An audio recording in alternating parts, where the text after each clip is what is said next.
After the events that took place on that fateful Friday, Pontius Pilate and Herod Antipas remained in place, ruling over their particular territories for several more years.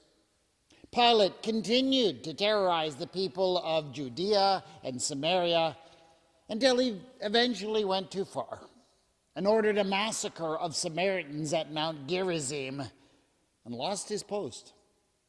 And as for Herod, well, he continued to extract all kinds of money from the Galileans until he eventually asked for too much and the emperor exiled him. But for those few years when they both remained there, they both enjoyed one aspect of their lives immensely: their ongoing friendship. Whenever they could, they would meet up at one of their many palaces and spend an enjoyable afternoon sipping wine and sharing memories of that golden day. You know, Pilate would often say, "We get along so well these days that I sometimes forget why we hated each other for so long." "Yeah, right," Herod would say with a smile. "I hated you because you ruled over a territory that once belonged to my father and that rightfully belongs to me. And I guess you hated me because I'm just so devilishly handsome." Yeah, something like that, Pilate would laugh. But the truth of the matter was, yes, they had hated each other. But all of that changed on that one Friday, that fateful Friday, when they became fast friends. They bonded together. And they did it over a troublemaker who had been arrested. Now, condemning and punishing people, honestly guilty or not, had never been something that either of them had any trouble doing. Pilate, well, he got a perverse satisfaction out of ordering massacres and mingling the blood of worshipers with their sacrifices. And Herod, well, he had a cruel streak, and he showed it, especially maybe in his attacks to Nabatea.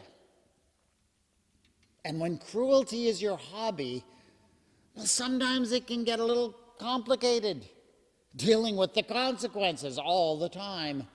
And so finding excuses and ways to shift the blame becomes a full-time job. And that's actually where their friendship started.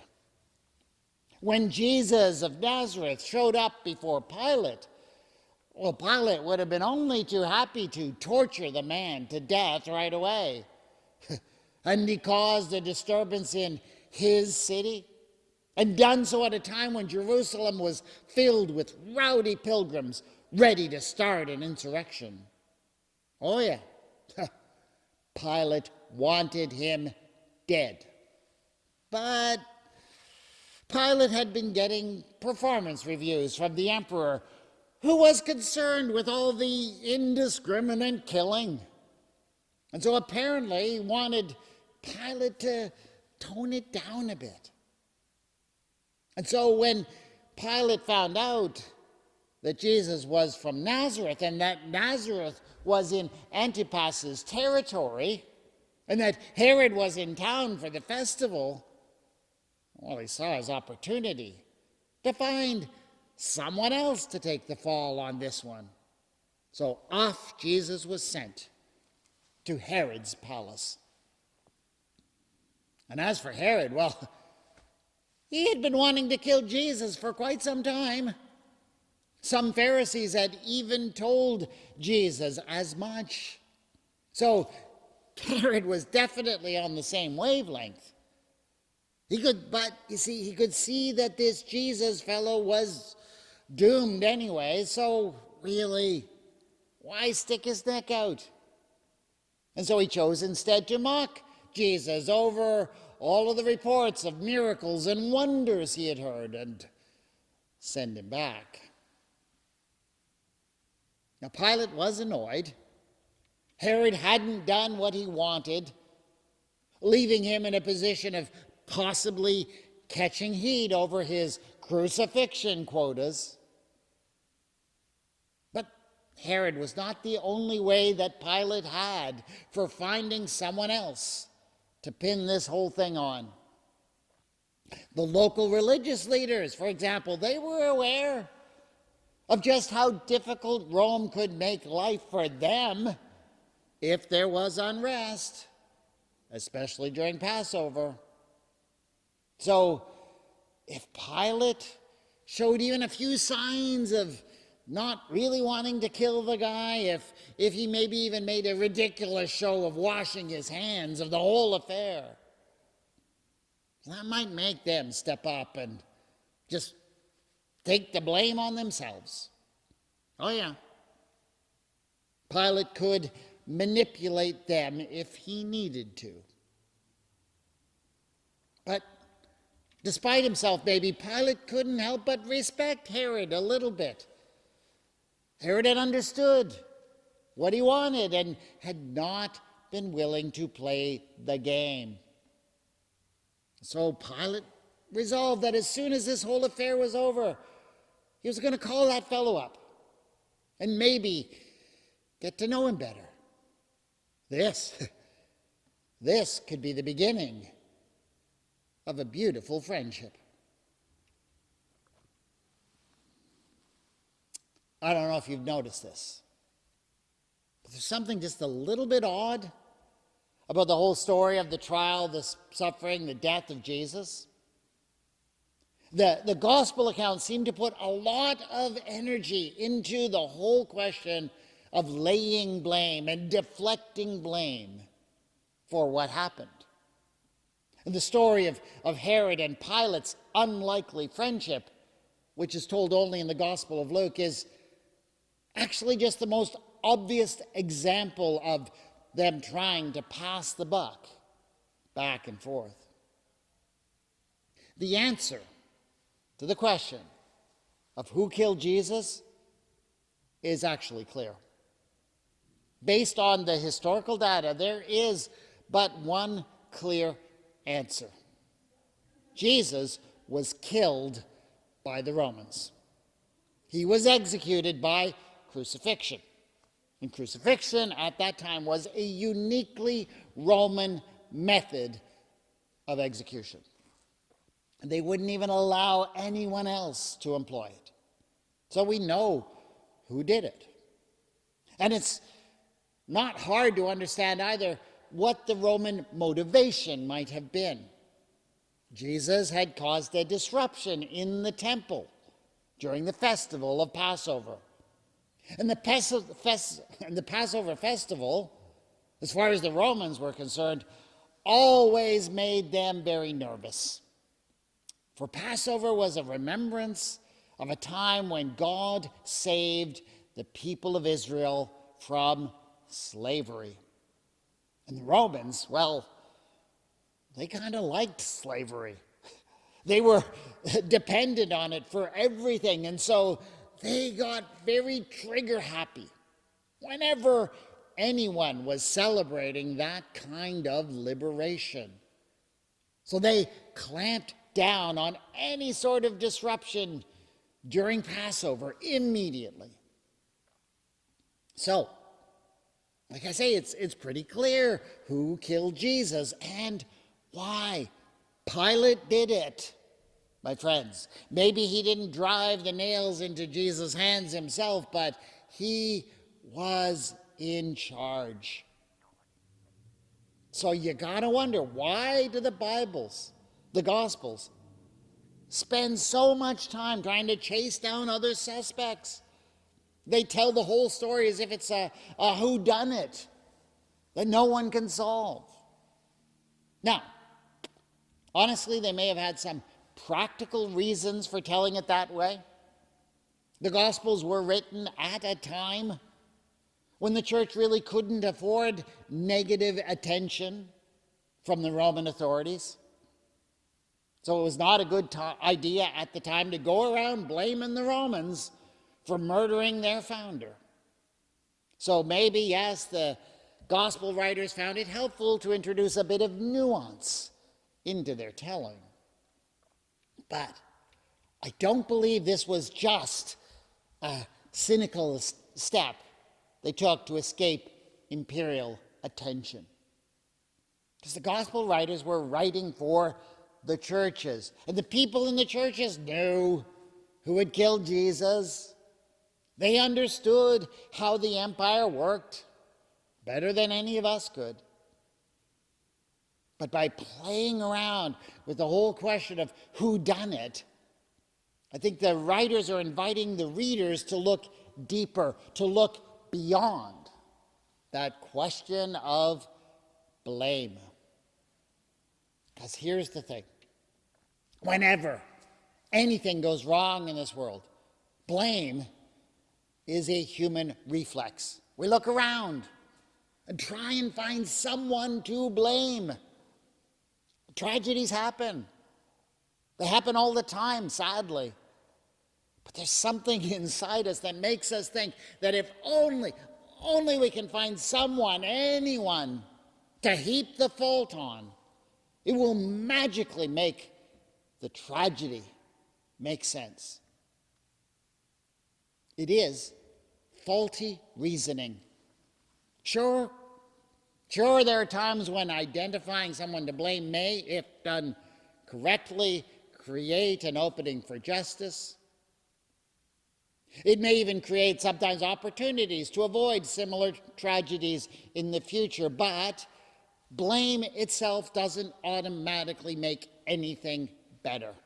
And sometimes it can make things so much worse, especially when our blaming is faulty or too simplistic.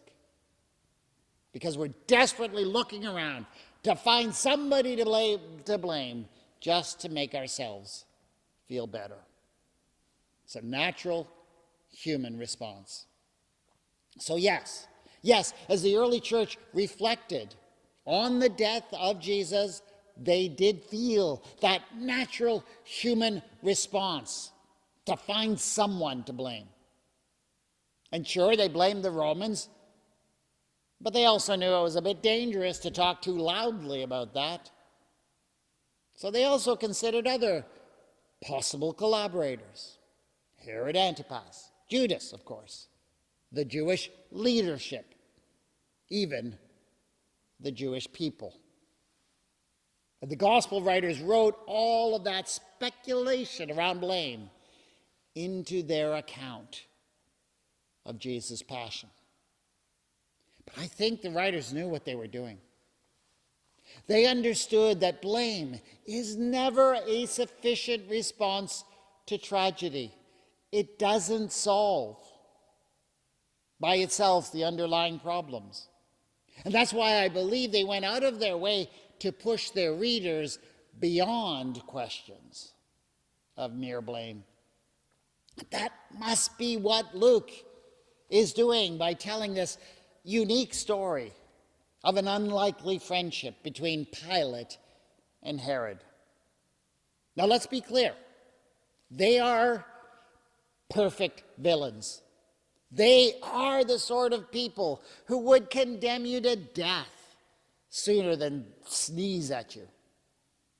And yet Luke invites us, the readers, to enter into speculation. What if they didn't do it? What if they didn't even want to kill him? What if they each tried to pass the responsibility off on the other? Now, to be clear, this doesn't make much sense historically. So maybe Luke's doing something else. Maybe Luke is inviting us into that story to show us how silly it is to put all of that energy into blaming someone. You know, the whole blame game around the crucifixion has been very destructive throughout Christian history. This false, too easy decision to pin it all on the Jews has caused no end of hatred and enmity, often culminating in the worst atrocities for the name of Christianity, including the Spanish Inquisition, European pogroms, ultimately the Holocaust. Blame for the crucifixion has taken Christians far from where Jesus has called us to be. And so maybe Luke told us this story of shifting blame between Pilate and Herod so that we could look past all of that and see what? See friendship. Maybe specifically friendship between two unlikely characters. Is there a message in that for us? Is that supposed to make us like Herod and Pilate? I don't think so. They're still the bad guys. Pilate is still the guy who gives the order that sends Jesus to the cross. They are irredeemable. And yet Luke tells us how all of this ended in their unlikely friendship. Is there not a message to the church in that?